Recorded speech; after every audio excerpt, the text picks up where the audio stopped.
questão 17, tá? Inclusive é uma questão sobre o poema que foi mencionado, que foi lido, né? Agora há pouco, questão anterior, tá? O enunciado aí é o seguinte, é uma questão, como vocês podem ver, descontextualizada, né? Ou seja, não há um texto motivador descontextualizada nesse sentido, né? Não há um contexto em que ela se baseie para ser formulada, né? O contexto aí é o que a gente sabe pelo que a gente aprendeu ao longo do curso que a gente fez, do que a gente estudou ao longo da vida acadêmica aí, tá? Então, o enunciado é o seguinte: o poeta espanhol Antônio Machado, citado pela autora do texto que abre a prova, fez parte do movimento literário chamado modernismo. Assinale a única alternativa correta sobre esse estilo de época, que no caso é o modernismo. A.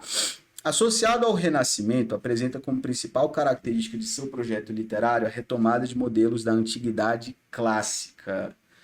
E aí, pessoal? Está correto? Está errado? A gente pode associar o modernismo ao Renascimento. O projeto literário do modernismo é um projeto literário relacionado à antiguidade clássica? Não. A gente já pode marcar essa alternativa aí como uma alternativa errada, uma alternativa incorreta, porque não existe essa semelhança, não é algo genérico do modernismo. Existem alguns autores, né, do modernismo, da literatura contemporânea, que são autores inspirados nos modelos clássicos, mas dizer que o movimento como um todo é fundamentado nesses modelos da antiguidade clássica, isso é uma incorreção. Que movimentos literários ou que estilos de época seriam, então, Gustavo, fundamentados nos modelos, nos padrões estéticos da antiguidade clássica?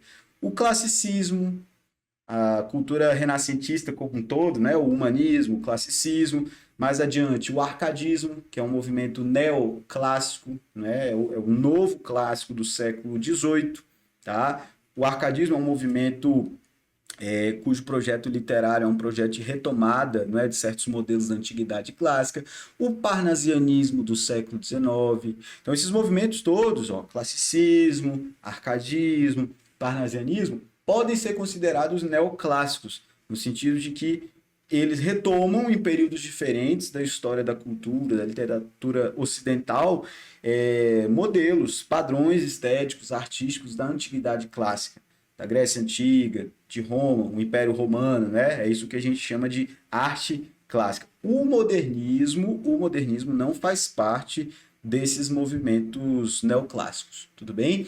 Então, por isso a A é uma alternativa incorreta, tudo bem? B. Resume-se como consequência natural da oposição ao sentimentalismo exacerbado, buscando a verdade na realidade concreta material. Não existe essa busca da verdade na realidade concreta material necessariamente, tá? A gente não pode resumir o modernismo como uma consequência natural da oposição ao sentimentalismo exacerbado, por exemplo, dos românticos, né? Os românticos são autores consideravelmente sentimentais em sua expressão, em sua produção. O que a alternativa está afirmando aí é que o modernismo se opõe a isso. E não necessariamente, tá? O modernismo não pode se resumir a isso.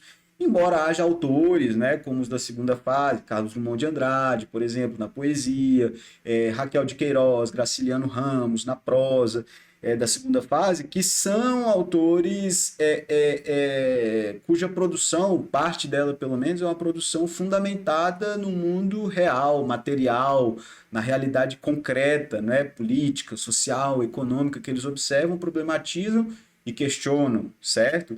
Então, existe isso no modernismo, mas o modernismo não se resume a isso. Se a gente pensar, por exemplo, na poesia de Cecília Meirelles, que é uma autora mais sentimental, que é uma autora mais subjetiva, que é uma autora que aborda certos elementos místicos, né, em sua produção, não, ela é uma autora modernista e ela contraria, né, essa tal busca pela verdade aí como algo associado à realidade concreta, material. Então, nem todo autor modernista, né, além da Cecília Meirelles, a gente poderia citar Jorge de Lima, a gente poderia citar Murilo Mendes, né, como autores que não se opõem a um sentimentalismo exacerbado, né, e nem buscam a verdade numa realidade necessariamente concreta ou material. Né? O Jorge Lima e o Murilo Mendes, por exemplo, são autores em que se percebe, né, em parte da sua poesia, a sua religiosidade, a sua fé, a sua espiritualidade. Né? Então, por isso tudo, a B é uma alternativa incorreta. Tá? C.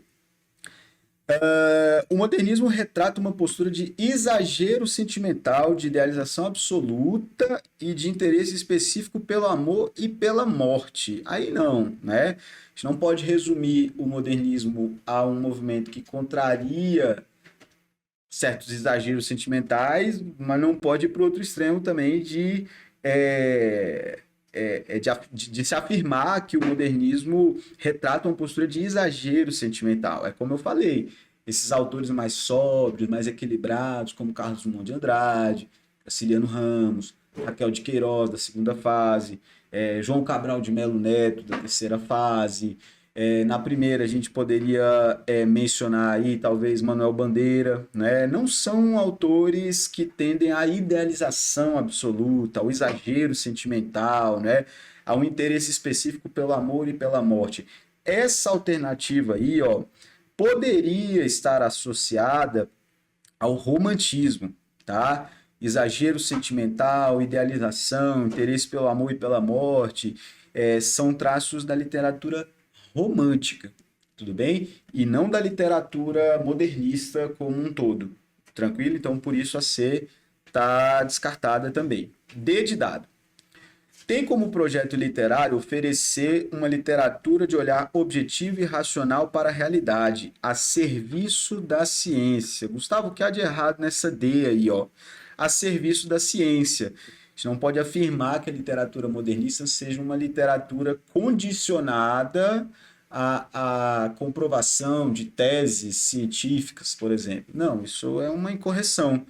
É, Embora alguns autores modernistas discutam certas correntes científicas, filosóficas, né, de final do século XIX, início do século XX, dizer que essa literatura está a serviço da ciência, como se a ciência fosse um fim, a literatura um mero meio de comprovação de teses ou teorias científicas, é uma incorreção. A literatura modernista é muito maior do que um meio, né, em si, para se atingir um fim. Então a D está errada. Sendo, portanto, A é o gabarito, né, a resposta correta aí para essa questão. Ó. A literatura modernista se manifesta em sua fase inicial pela incorporação do prosaico, período em que os dramas mais simples do dia a dia ganham importante dimensão poética. Incorporação do prosaico. O que é algo prosaico, Gustavo?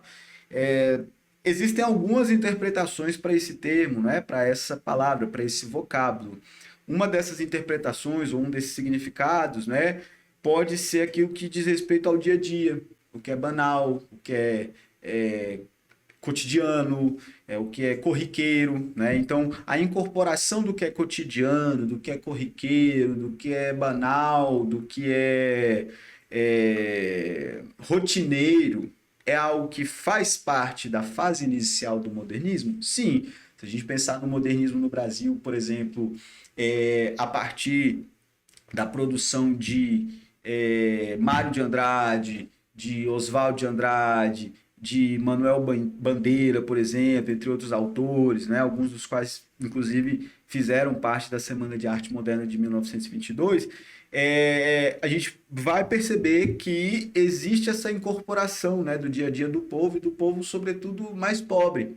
Seus costumes, o seu linguajar, as suas demandas, por exemplo, tudo isso aí é incorporado à literatura produzida por esses autores que, na literatura modernista brasileira, representam a fase inicial do modernismo? Sim, tá? Os dramas simples do dia a dia ganham importante dimensão poética, tá? Há um poema, inclusive, do Oswald de Andrade, que é um clássico, né, da literatura modernista da primeira fase, chamado Pronominais. Fica aí, inclusive, a sugestão de leitura. É um poema curtinho, né? Em que o poeta diz o seguinte: dê-me um cigarro, diz a gramática do professor, do aluno e do mulato sabido, algo assim. Mas o bom negro e o bom branco da nação brasileira dizem todos os dias: deixa disso, camarada, me dá um cigarro, né? Aí o que o Oswald de Andrade tá apresentando, né, é que existe uma norma padrão da língua portuguesa, que deve ser seguida em certos contextos, né, em contextos mais formais, por exemplo, mas essa norma não é seguida em todos os contextos, né? Ou seja, existe uma forma de expressão do povo brasileiro, né, em contextos informais ou em contextos coloquiais, que é uma forma distinta da forma padrão. O que é que ele está fazendo? Ele está incorporando o que é informal, o que não é padrão, o que é coloquial da linguagem do povo brasileiro no dia a dia ao seu poema. Ele está alçando essa linguagem coloquial, essa linguagem informal, ao status de poesia. Tá? Isso aí é o que a alternativa está chamando de dimensão poética. Tudo bem, pessoal? Então, por isso tudo é que, desculpem, a é a correta. Tudo bem?